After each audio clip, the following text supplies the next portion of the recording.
दोस्तों, आज की कहानी है बहू तुम्हारे बच्चे पर मेरा भी अधिकार है, सिर्फ तेरी माँ का नहीं। दोस्तों, कहानी शुरू करने से पहले अगर हमारे चैनल को सब्सक्राइब नहीं किया हो तो कर लीजिए ताकि आपके पास पहुँचे हर नया वीडियो।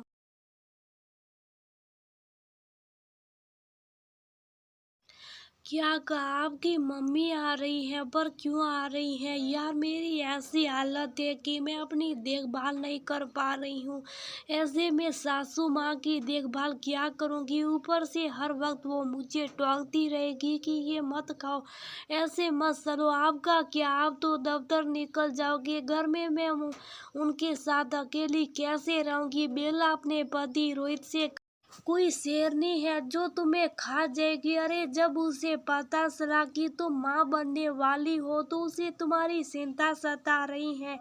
वो तुम्हारी देखभाल के लिए आ रही। तुम्हें तो खुश होना चाहिए, उल्टे मेरी माँ के बारे में ऐसी बातें कर रही हो। बेला मुंह बनाते हुए बोली, हाँ हाँ, मैं बहुत खुश हूँ। बस मैं इतना कहना चाहती हूँ कि अभी तो कुछ महीने बाकी हैं। ऊपर से जब वो आएगी और उन्हें पता चलेगा कि हमने उन्हें लेट से बताया तो वो सारी भड़ास मुझ पर निकालेगी। रोहित बोला, वो तो तुम्हें सुनना ही पड़ेगा क्योंकि माँ को लेट से बताने का आइडिया भी तुम्हारा ही था। और एक बात बताओ, जब मैं तुम्हारी माँ के घर जाता हूँ तो बिना कुछ किए भी तुम्हारी माँ और तुम्हारे भाइयों की बातें सुनता हूँ। अक्सर वह मुझे कहते हैं कि आप मेरी बेटी का ध्यान नहीं रखते। मेरी बेटी सुख के कांटा हो गई है। मैं चुपचाप सुनकर सलाह आता हूँ तो तुम मेरी माँ से कुछ बातें सुन नहीं सकती। बेला चुपचाप हाँ में सर हिला दी।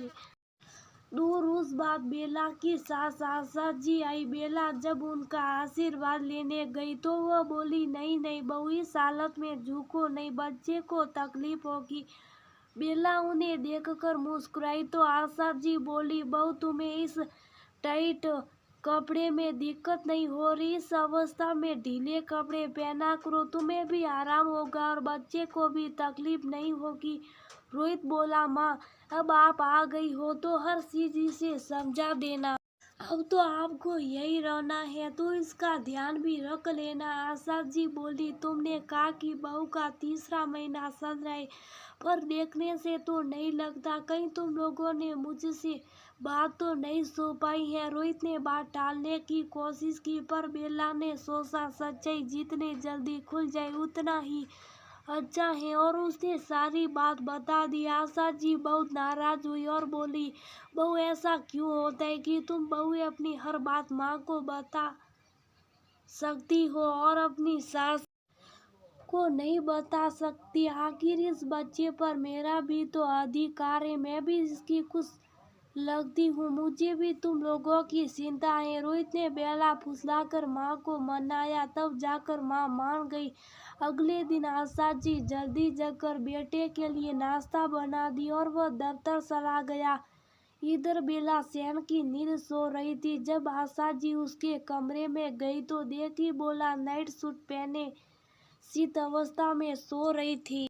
आशा जी चुपचाप वहां से चली गई और हॉल में बैठकर चाय पीने लगी। थोड़ी देर बाद बेला उनके पास आई और सासू माँ को खुश करने के लिए वह जल्दी से नीचे जमीन पर बैठने लगी। आशा जी ने जल्दी से उसका हाथ पकड़कर बोली, बहू ये क्या कर रही हो? इस अवस्था में जमीन में नहीं बैठना चाहिए, कुछ गद्दे लेकर बैठो। चलो आओ इधर सोफे पर बैठो। ये नाइट सूट कितना टाइट है, इसे मत पहना करो, कुछ ढीले कपड़े पहनो ताकि तुम्हें रात में चैन की नींद आए। और मैंने देखा तुम कैसे शीत अवस्था में सोई थी। इस अवस्था में हमेशा करवट लेकर सोना चाहिए। अब तो ये सब रोज की बात हो गई थी। समय धीरे धीरे बीत रहा था और बेला तो बस एकटक उनका मुंह देखती थी। रोहित जब शाम में घर आता तो वो बोलती, बताओ मम्मी जी हर बात पर टोकती हैं। ईश्वर, ये तो शुरुआत है, अभी 2 महीने और कैसे कटेंगे? मोहित रोहित उसे समझाता, माँ तुम्हारे भले के लिए कर रही है, उनके पास अनुभव है और इस अवस्था में अनुभव ही काम आता है, इसलिए वह तुम्हें बताती है। तुम उनकी बहू हो, उन्हें तुम्हारी चिंता, वरना वो क्यों इतना बोलती। टीटी का आखिरी इंजेक्शन लेने के लिए बेला डॉक्टर के पास जा रही थी तो आशा जी भी उसके साथ गई। निकलने से पहले आशा जी ने कहा था, ढीले कपड़े पहनकर चलना तो वहाँ दिक्कत नहीं होगी, पर बेला ने उनकी एक नहीं मानी और सुस्त कपड़े पहनकर निकल पड़ी। जब डॉक्टर के पास पहुंची तो नर्स बोली, आप बाजू के कपड़े थोड़ा नीचे कर लीजिए ताकि इंजेक्शन आसानी से लग जाए। बेला ने बहुत कोशिश की पर हो नहीं रहा था। आशा जी ने उसे कहा, बहू मैंने कहा था तुमसे कि इस अवस्था में सुस्त कपड़े मत पहना करो। अब बताओ, अल्ट्रासाउंड भी करना होगा तो कपड़े तो उतारनी है, तुम मेरी बात नहीं मानती हो। आशा जी ने पर्दे लगा दिए और कहा, सिस्टर आप कपड़े उतार कर इंजेक्शन लगा दीजिए, मैं यहीं खड़ी हूँ। जब बेला डॉक्टर के पास बैठी तो डॉक्टर बोली, बेला ढीले कपड़े पहनने से आपको आराम मिलेगा, अब आखिरी समय में कोशिश कीजिए थोड़े ढीले कपड़े पहनने की, क्योंकि अब आपको हफ्ते में एक अस्पताल आना ही पड़ेगा। समय नजदीक आ रहा, मैं डॉक्टर जरूर हूँ, परंतु आपकी सास के पास भी उनका अनुभव है, अगर वो आपके लिए कुछ कर रही हैं तो एक बार विचार करना बनता है। इतना कहकर डॉक्टर हंसने लगी। आशा जी बहू को लेकर जब बाहर निकली तो रोहित बोला, माँ क्या कहा डॉक्टर ने। आशा जी बोलेगी क्या, जो मैं इतने महीनों से बोल रही हूँ कि इस अवस्था में ढीले कपड़े पहनो, पर ये है कि मेरी बात ही नहीं समझती। बताओ आज कितना दिक्कत हुई। बेला सर झुका है बस उनकी बातें सुन रही थी।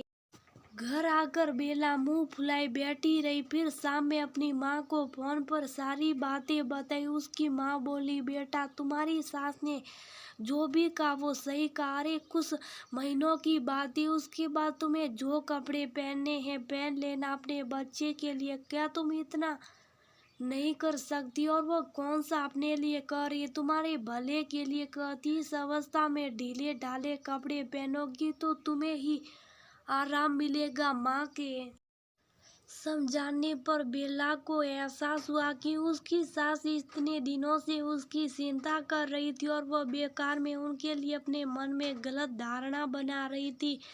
बेला को समझ में आ गया कि हर जगह डॉक्टर वेद नहीं, पुराने अनुभव भी कारगर सिद्ध होते। अब जैसे जैसे उसकी सास कहती थी बेला वैसे ही करती थी, क्योंकि सास कोई उससे काम नहीं बल्कि उसके आराम का ही ध्यान रखती थी। दोस्तों न जाने क्यों हम लोगों के मन में ये धारणा बैठ जाती है कि जो डॉक्टर और शिक्षक कहते हैं वही सत्य होता। हमारे बड़े बुजुर्ग भी अपने अनुभवों से ही सीखते और वही बातों में समझाते, तो हम उनकी बातों पर ज़्यादा तवज्जो नहीं देते, जो कि गलत होता। आखिरकार पैसे खर्च करके डॉक्टर जब वही बात बतलाते तब हमारे समझ में सब आता।